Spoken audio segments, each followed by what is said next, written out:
प्यार का चस्का। शहर के कॉलेज में पढ़ने वाला अमित छुट्टियों में अपने गांव आया तो उसकी माँ बोली, मेरी सहेली चंदा आई थी। वो और उसकी बेटी रंभा तुझे बहुत याद कर रही थी।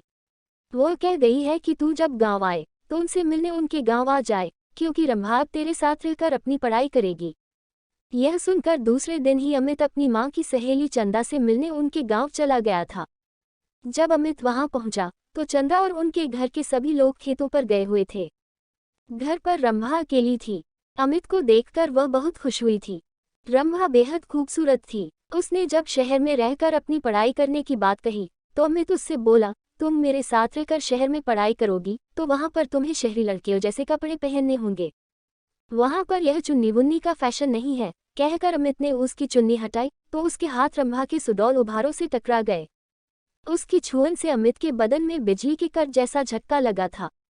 ऐसा ही झटका रंभा ने भी महसूस किया था।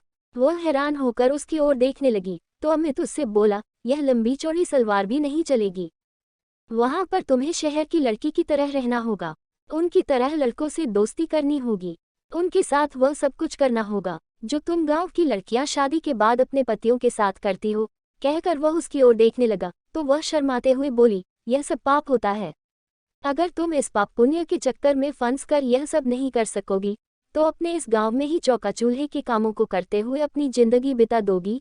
कहकर वह उसकी ओर देखते हुए बोला, तुम खूबसूरत हो, शहर में पढ़ाई करके जिंदगी के मजे लेना।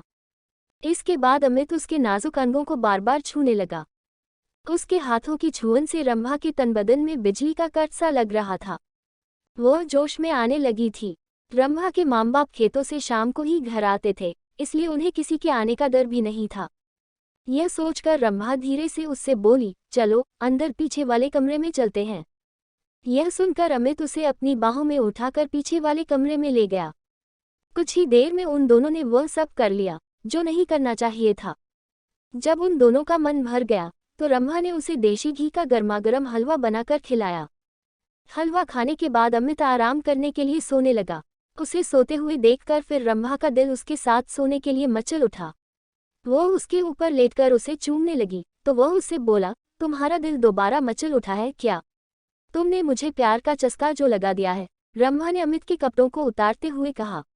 इस बार वे कुछ ही देर में प्यार का खेल खेलकर पस्त हो चुके थे, क्योंकि कई बार के प्यार से वे दोनों इतना थक चुके थे कि उन्हें गहरी नींद आने लगी थी। शाम को जब रंभा के माँ बाप अपने खेतों से घर लौटे तो अमित को देखकर खुश हुए। रंभा भी उसकी तारीफ करते नहीं थक रही थी।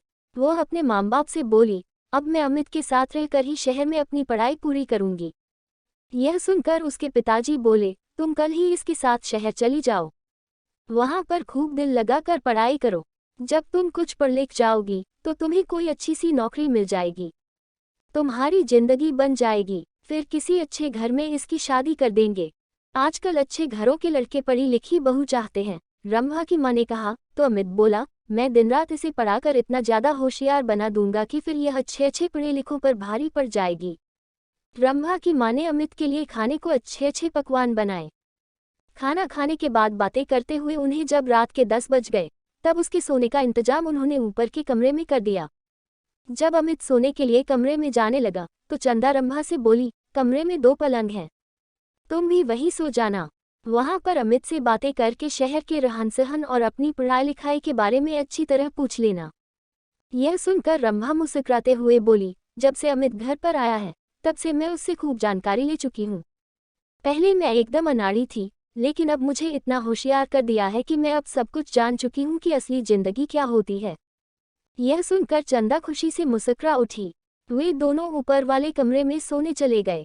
कमरे में जाते ही वे दोनों एक दूसरे पर टूट पड़े। शहर में आकर अमित ने रंभा के लिए नए नए फैशन के कपड़े खरीद दिए, जिन्हें पहनकर वह एकदम फिल्म हीरोइन जैसी फैशनेबल हो गई थी। अमित ने एक कॉलेज में उसका एडमिशन भी करा दिया था। जब उनके कॉलेज खुले तो अमित ने अपने कई अमीर दोस्तों से उसकी दोस्ती करा दी, तो रंभा ने भी अपनी कई सहेलियों से अमित की दोस्ती करा दी। गांव की सीधी सादी रंभा शहर की जिंदगी में ऐसी रम गई थी कि दिन में अपनी पढ़ाई और रात में अमित और उसके दोस्तों के साथ खूब मौज मस्ती करती थी। जब रंभा शहर से दूसरी लड़कियों की तरह बन संवर कर अपने गांव जाती तब सभी लोग उसे देखकर हैरान रह जाते थे। उसे देखकर उसकी दूसरी सहेलियां भी अपने माँ बाप से उसकी तरह शहर में पढ़ने की जिद करके शहर में ही पढ़ने लगी थी। अब अमित उसकी गांव की सहेलियों के साथ भी मौज-मस्ती करने लगा था। उसने रंभा की तरह उनको भी प्यार का चस्का जो लगा दिया था। दोस्तों, अगर आपको कहानी पसंद आई हो तो वीडियो को लाइक और शेयर कर दीजिए और चैनल को सब्सक्राइब कर लीजिए। वीडियो को पूरी देखने के लिए धन्यवाद।